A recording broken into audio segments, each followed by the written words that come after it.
What's up, folks? Welcome back to Tactical Tortoise. My name is Trevi, and it's time for another tournament tech talk. In this video series, we're going to be taking a look at some of the wild and wacky lists that did well in competitive events this past weekend. And today, I've got some interesting Deathwatch for you. Die, scum! Now, the lists this past weekend were pretty much dominated by what is evolving into the upper echelon of the 40k metagame, those being Tau Empire, Tyranids, especially Tyranid Crusher Stampede, as well as Adeptus Custodes. But if we look a step down from the very upper crust of event results, we see some really interesting stuff rising to the top of the meta. And the list that we're talking about today is one such list. Now, before we get into it, as always, if you enjoy this style of competitive Warhammer 40k content, go ahead and hit the like, hit the subscribe, do all the YouTube things. As always in this video series, I'm going to be talking about the event in question. This time, it is the Beachhead Brawl Super Major. I'm going to be talking about the list itself that was played, as well as all of the lists that it played against. Now, the Beachhead Brawl is a 178-person super major that was held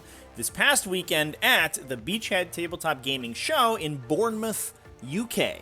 This was a huge 7-round event that used player-optimized terrain a la this past Las Vegas Open 2022. Now, while the very tippy top of the event was dominated by especially Tau Empire, but we also saw some other powerful lists up there, the list that we're talking about today is Michael Costello's Deathwatch list that took 6th place in the event with a 6-1 record. Pretty impressive for not only a Space Marine list, a faction that has been doing pretty poorly over the last couple of weeks, but also a Deathwatch list, which makes it all the more interesting. And even then, an Army of Renown, using the relatively new Kill Team Strike Force AOR. So let's dive in to Michael Costello's Deathwatch list. This is a single battalion detachment composed of that Army of Renown. It's bringing a captain on a bike. He's got the Dominus Aegis to give him an aura of an invulnerable save, as well as Castellan of the Black Vault to mastercraft his Lightning Claw. We also have a Master of Sanctity on the bike, this guy bringing the Deathwatch Warlord trait Ties That Bind, which lets the Chaplain target a unit to give it objective secured, or if it's already objective secured, double its model count for controlling objectives. That's going to give the big tanky brick units that we're going to talk about later in the list a lot more staying power when holding onto those objectives, especially against armies that are great at stealing objectives, things like Crusher Stampede. We also have the Beacon Angelus on that Master of Sanctity. This is one of my favorite relics in the entire game of Warhammer 40k. It allows you, in your reinforcement step, to pick up one of your infantry units and teleport it to the model with the Beacon Angelus. This lets you do a bunch of different things, either pull them out of melee in order to essentially fall back and shoot with extra steps. You can run that guy forward. He turbo boosts 20 inches and then teleport a whole unit to him to get them additional distance up the table and give yourself an immense front line of these powerful Deathwatch kill teams. You could just also be using it to reposition around the table in the mid to late game, using it to grab objectives on the bottom of round 5, or jump from one side of the table where your opponent's relatively weak to another side where you're going to be able to hammer their hard-hitting units. It's one of the coolest relics in the game, and I super duper love it. That's followed up by a Primaris Librarian. He's bringing Premorphic Resonance and Fortified with Contempt, the two classic Deathwatch psychic powers that you see in a lot of Deathwatch lists. Fortified with Contempt, giving a unit a 5+ damage ignore roll, which is certainly going to help for some of these tanky bricks that we're talking about, and Premorphic Resonance, giving +1 to hit and strikes first. Moving on to the troops allotment, this is where Deathwatch bread and butter lives. And this is because of the unique Deathwatch unit, the Kill Team. Now, Deathwatch can take a lot of squads similar to other Space Marine chapters, but for the most part, their army is going to be composed of these particular kill teams. There are a couple different types to choose from, essentially constructed around a particular type of armor. We have Proteus kill teams that are based around standard power armor and Terminators for the Firstborn Space Marines, Endometer kill teams for Gravis armored Primera Space Marines, Fortis kill teams for the standard Intercessor style Marines, as well as Spectres teams for the Phobos Marines. Inside these kill teams, you start with a base combat squad of 5 basic infantry, so heavy intercessors for the Endometer kill teams, Deathwatch veterans for the Proteus kill teams, intercessors for the Fortis kill teams, etc.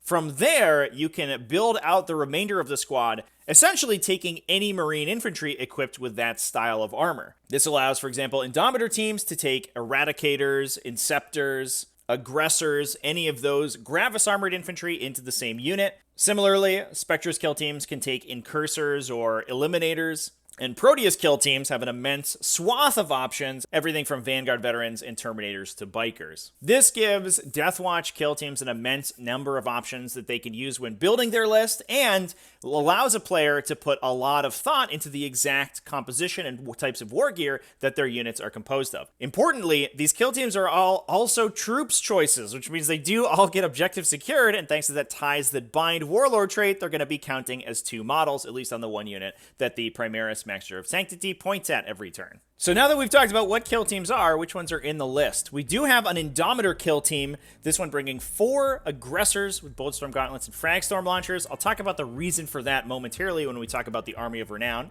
We have the 5 heavy intercessors with Hellstorm bolt rifles that you are obligated to take, as well as an Inceptor with assault bolters.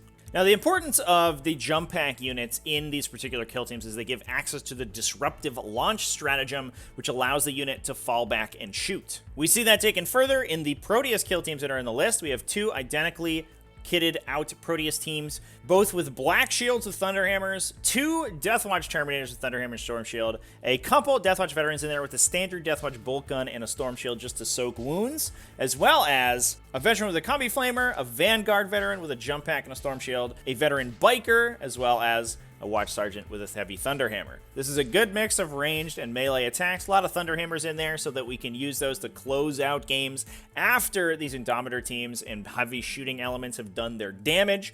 And a lot of tanky Storm Shields that you can either split off into their own units, little units of 5 Deathwatch veterans or so with a bunch of Storm Shields sprinkled throughout to hold objectives, or keep them all together without using the Combat Squad's ability to soak damage on those Storm Shields to eat wounds for the less heavily armored Thunderhammer carriers. We also have another Proteus kill team similarly kitted out, this one bringing a Meltagun on its Deathwatch veteran instead of a Combi Flamer. Last, but certainly not least, we have a 10-man Spectres kill team, this one bringing 5 Incursors, 3 Infiltrators, and, interestingly, using one of the Army of Renown abilities to give a Warlord trait to the Infiltrator Sergeant in the unit, this time giving them Lord of Deceit, allowing the Spectres kill team to redeploy back into its deployment zone after the roll to go first. It is important to note that that Warlord trait is called out in a core rulebook FAQ that does require any units targeted by Lord of Deceit to redeploy back using the mission's standard deployment rules, because the Phobos concealed position deployment rules only work during the deployment step of the game,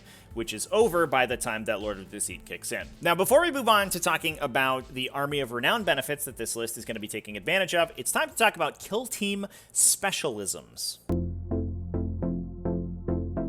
These are a points cost upgrade that you can put on any kill teams in a Deathwatch army. Now, normally, you can only have 1 unit equipped with each type of specialism. However, one of the benefits of the Army of Renown is that it allows you to take 2. There are a bunch of different kinds of specialisms, and each of them gives reroll wounds of 1 against a particular selection of battlefield rolls. Additionally, the Deathwatch Chapter tactic allows you to reroll 1s against another battlefield roll that you choose at the start of the game, and most of the kill team specialisms gives you full rerolls if you selected the battlefield roll with your chapter tactic that the specialism lines up with. In this list, we have an Aquila kill team that's on the Endometer team that gives you reroll wounds of 1 against an additional battlefield roll that you select at the start. So you'll select 1 because of your chapter tactic to reroll 1s to wound against. Then for the Aquila kill team, you'll select a second one. So you can try to have those rerolls of 1 against the broadest possible swath of units that's in your opponent's list. 2 of the Proteus kill teams are Dominatus. This gives you reroll 1s to wound against elite choices, which is a particularly good pick in today's metagame, especially as we're looking at playing against a billion Tau players, taking a bunch of those Crisis Battlesuit teams, all of which are in the elite slot. That also gives you full rerolls to wound if you have chosen elites as your chapter tactic, as the battlefield roll to reroll against with your chapter tactic. We then have a Malleus kill team on the 3rd Proteus kill team. This one gives you rerolls against heavy support, Lords of War, or dedicated transports, and the Spectres kill team is also picking Aquila to get that additional selection that it can reroll against. All right, all that Deathwatch special rules out of the way. Let's talk about the kill team strike force real quick. This does have some pretty hefty requirements. It restricts you to only taking kill team units alongside Corvus Blackstars and Impulsors and your characters. This means that a kill team strike force list is going to be relatively small. It's not going to be focused on vehicle units like dreadnoughts or tanks, and it's mostly going to be a lot of infantry on the ground. This does creates some pretty big weaknesses for the Army of Renown, which has some trouble closing out games, while it can oftentimes move in very aggressively early and do a bunch of damage with the abilities that the Kill Team Strike Force gives you access to. Once those infantry are committed and they start to get taken out, things get a little bit more dicey, and the list runs out of a lot of damage output very quickly. That said, if you can alpha strike hard enough with this Kill Team Strike Force, or you can commit your forces intelligently enough to be able to continue to deal damage over the course of the game, this Army of Renown is one of the more powerful ones in the game. Now, each of your kill teams in the Army of Renown has to have been upgraded to have a specialism that we just talked about, but like I mentioned before, one of the benefits of the Army of Renown is that you can take 2 specialisms instead of 1. You get a cool ability to swap a secondary objective after secondary objectives have been revealed, which is kind of fun, but I don't know if it matters that much. However, the important one is that you can replace your chapter tactic every battle round, the standard Deathwatch chapter tactic, with a different one. If you elect to do this, you pick a new chapter tactic every round, and it can't be one that you picked before, but some of the standout ones are swapping into something like Blood Angels or Whirlwind of Rage if you want to be doing additional damage when it comes to your fight phase. You can use Ultramarines to fall back and shoot, White Scars to advance and charge or fall back and charge. So depending on the battlefield situation, you can be using that ability to get a ton more flexibility out of these kill teams.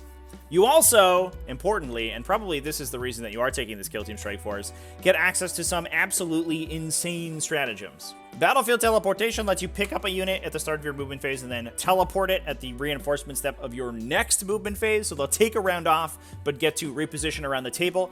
Awesome for doing secondary objectives like retrieve Noctwind data. I mentioned that Honored Veteran of the Watch stratagem before. This upgrades a Deathwatch Sergeant to be a mini character, gives them an additional wound, and they get a Warlord trait. But most importantly, the stratagem Specialism Extremis is basically the reason that you are taking this Army of Renown. This is a 3 CP stratagem, so it's a hefty one, and each unit can only be targeted with it once per game. But the effect is pretty insane. If the unit that you target it with is an Aquila kill team model, or is targeting an enemy model of the battlefield role that's selected by their particular kill team specialism. So for example, a Malleus unit hitting heavy support, Lord of War, or dedicated transport, or a Dominatus unit hitting an elite's battlefield role. All of your hit rolls automatically wound. Full stop, you don't have to roll to wound. Your bolt guns shoot knights just fine, and don't even need to get through that big toughness 8. This is certainly one of the most powerful stratagems in the game at dealing damage, and especially if you can take a high volume of attacks, just things like bolt guns and storm bolters can do immense amount of damage. One of the ways you often see this kill team skewed is by taking a bunch of flamers in a Deathwatch squad, especially, for example, an Aquila squad that can automatically wound against anything in the game. Because in the core rulebook's appendix, automatic hit rolls with weapons like flamers are considered to be hit rolls that have been successful, the Specialism Extremis just gives you automatic wounds based on the number of attacks that you roll with your flamethrowers. So you can imagine a unit of 10 models with combi flamers or hand flamers dumping all of those attacks into, I don't know, like a knight like we talked about, can be putting upwards of 30 or 40 automatic wounds onto that knight with a pretty hefty AP value based on the combat doctrine that you've selected for that battle round. This is why, like I mentioned before, we see those Boltstorm aggressors in the Endometer kill team in Michael's list. Those guys are going to be making an immense number of attacks from both their Boltstorm gauntlets and Fragstorm launchers. Then, in addition, you're also making 6 shots with the Assault Bolter Inceptor and 3 shots per model with those heavy Intercessors Hellstorm bolt rifles. That is going to be an immense number of automatic wounds, with potentially Recitation of Focus, getting them to hit on 2s, rerolling 1s for the captain being nearby, converting almost 100% of those into automatic wound rolls, and again, putting 40 wounds or something even through a toughness 8 big monster or vehicle. You can then follow that up with the Proteus kill teams equipped with immense numbers of Thunderhammers and Heavy Thunderhammers to be able to clean out the remainder of your opponent's army after you use the Specialism Extremis a couple times to automatically wound on their biggest, heaviest targets. With the relative resilience of the Endometer kill team and the Proteus kill teams, especially alongside that Fortified with Contempt and the Invulnerable save from the Dominus Aegis, and those guys counting as 2 models for holding objectives, you can see that this list also plays objectives very well, especially with the massive number of teleportation effects, both from battlefield teleportation, the Teleportarium that Deathwatch can use before the game, and the Beacon Angelus to reposition during the game. This list also plays very well on primary objectives. So with that in mind, let's talk about the games that it plays and exactly how it did. Now, we have 7 games to talk about today. Fortunately, the Beachhead Brawl did publish their missions beforehand, so we do know what missions were played every matchup, but I'm going to be basically rapid-firing through these. I'm not going to talk about each individual game too long, because we do have a lot to get through. In the first round, we have this list already paired up against the meta contender. This is Tom Crayford's Adeptus Custodes on Abandoned Sanctuaries, bringing 3 units of Sagittarum, 3 units of Virtus Praetors, some Custodian Wardens, a Caladius Grav Tank, as well as Trajan Valoris and a Dawn Eagle Shield Captain. Importantly, not a Praetorian Plate Shield Captain, I will note. Just the Dawn Eagle jet bike guy. Now, while Emperor's Auspice in this matchup could be a pretty big deal, with that Specialism Extremis able to automatically wound even through such abilities like Arcane Genetic Alchemy, I can definitely see this Deathwatch list being able to pull down a Custodes list. Despite the fact that Custodes do have a lot of weapons that are pretty good at killing basic Space Marine infantry. With some finesse application of force and some smart scenario play, you can definitely deal enough damage to a Custodes army with a unit like that Endometer kill team, automatically wounding all of its hit rolls, to then be able to play out the rest of the game and lean on those Thunderhammers that your Proteus kill teams have to mop up the remainder of the Custodes army. That put Michael into Game 2 against Joe Waddick's Grey Knights. This was on Conversion. This is a Swordbearer's Grey Knights Battalion, bringing the super duper mortal wound Brotherhood Librarian with Purifying Flame and Vortex of Doom, alongside Psychic Epitome to deal additional mortal wounds with all his powers. We have the tooled up Grandmaster Nemesis Dread Knight with Servant of the Throne and Sigil of Exigence to give him a 3+ invulnerable save once per game, and the Sigil of Exigence to redeploy once. We also have, interestingly, 5 Terminators in this list, with Nemesis Falchions, as well as a bunch of Strike Squads, 12 Interceptors, and 3 Nemesis Dread Knights in the heavy support slot. Now, importantly, with the reliance on those heavy support Nemesis Dread Knights, that actually plays into Deathwatch pretty well, because not only are they able to select heavy support as their reroll 1s target, that also turns the Malleus kill team on to get full rerolls against all of those Nemesis Dread Knights. And the Aquila units will also get their reroll 1s and potential automatic wounds from Specialism Extremis against them regardless. Any list that's focusing very heavily on a particular battlefield role is easy prey to a Deathwatch army of this style, and we see that played out with Michael taking an 87-78 win in a very close game against this list. That moved us on to the Scouring, where Michael played against Thomas Duch's Adeptus Sororitas. Now, this was Michael's one loss for the tournament. This is an Our Martyred Lady Adeptus Sororitas list with a bunch of small units of Dominions, as well as Retributors and Sisters Repentia. And against those big Deathwatch infantry picks, these little ladies were likely able to use their 2 damage weapons to trade up pretty significantly against those 2 wound Marines. Unfortunately, our Deathwatch heroes did go down in that game, but it was a super duper close game, 62-55. Just a 7-point differential, which does put Michael in a good place for his future games, given that his one loss was relatively close. That moved us on to Game 4 on Recover the Relics, where Michael played against George White's Dark Angels. This is an interesting Dark Angels list. It is built around the Deathwing Terminator squads. One thing I love about this list is that it's led by Lazarus, the Dark Angel special character who has an aura of a 5+ damage ignore against mortal wounds. Vitally important for these Deathwing Terminator squads who are absolutely ripped to shreds by mortal wounds. The other thing that Deathwing Terminator squads are ripped to shreds by are automatic wound rolls. And again, a focus on that elite slot for the entirety of this list, really just harming them in general. With the mass amounts of strength 4 shooting that the Deathwatch list is bringing, the Deathwing Terminator's permanent transhuman effect doesn't really do much in this matchup, except against the melee attacks. The other problem of Deathwing Terminator lists being their extreme lethargy when it comes to moving around the table and scoring primary objectives, and especially against a Deathwatch list who's counting its models as double for holding objectives and have multiple abilities to teleport around the board and just keep these Deathwing Terminator squads at arm's length. I am not surprised that we see this game go to a 96-73 win for the Deathwatch. This moves us on to Game 5, where Michael was up against Adam Wheeler's Adeptus Sororitas, so round 2 against Adeptus Sororitas, can we do it the second time? Unfortunately, this was on Data Scry Salvage, which is the spiritual successor to Vital Intelligence. I've talked about how Vital Intelligence is sort of incompatible with competitive play in the past, and while Data Scry Salvage is better, I don't think the mission's entirely fixed. And while the jury's still out, we're still very early into the 2022 season, I think this mission is maybe another candidate for getting axed in competitive play. Oftentimes, an army with an advantage in maneuverability, or just one that goes first and is able to lock down the center of the table, can entirely push the other player out from being able to score primary efficiently and force them to overextend in order to actually score primary objective points, which often ends up with their army being killed. We basically saw that happen here, and whether or not this means that the Deathwatch went first, or we're just able to use their teleporters to get to side objectives where the Sororitas couldn't effectively engage into them, it did end up with an 85-44 win going to Michael, a 41-point differential, which is pretty extreme. That did move us into Game 6, and we see another top meta list here. This is a Tau Sept, Tau Empire build coming from Benjamin Woodcock. This list is leaning pretty heavily on some of the more powerful units in the Tau Codex. We see 3 units of broadsides, although they are only 2-man broadside units, as well as a couple Crisis teams and Crisis bodyguard teams in order to protect their characters. We even have Long Strike in there to make him immune to shooting with that bodyguard rule. Now again, this list does focus pretty heavily on elite slots, which does mean that Deathwatch can potentially prey on that reliance with their ability to deal additional damage to particular battlefield roles.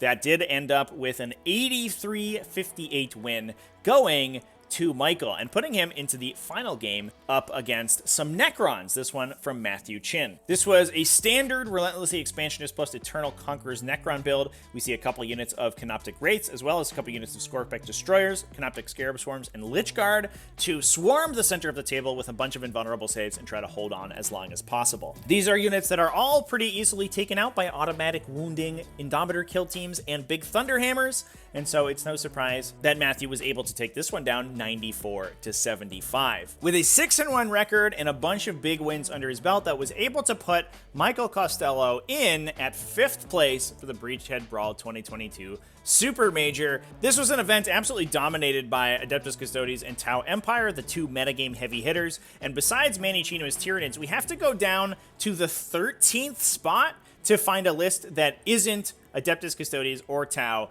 besides Michael Costello's Deathwatch. So big hands off to Michael for going 6-1 with a Space Marine list and even a Deathwatch Army of Renown. Goes to show that the Deathwatch supplement is flexible enough to be able to fight into some of these very powerful meta lists, and that Army of Renown is really pulling its weight. I love to see non-standard meta lists like these do well, which is why I absolutely had to talk about Michael's Deathwatch on today's Warhammer 40k Tech Talk.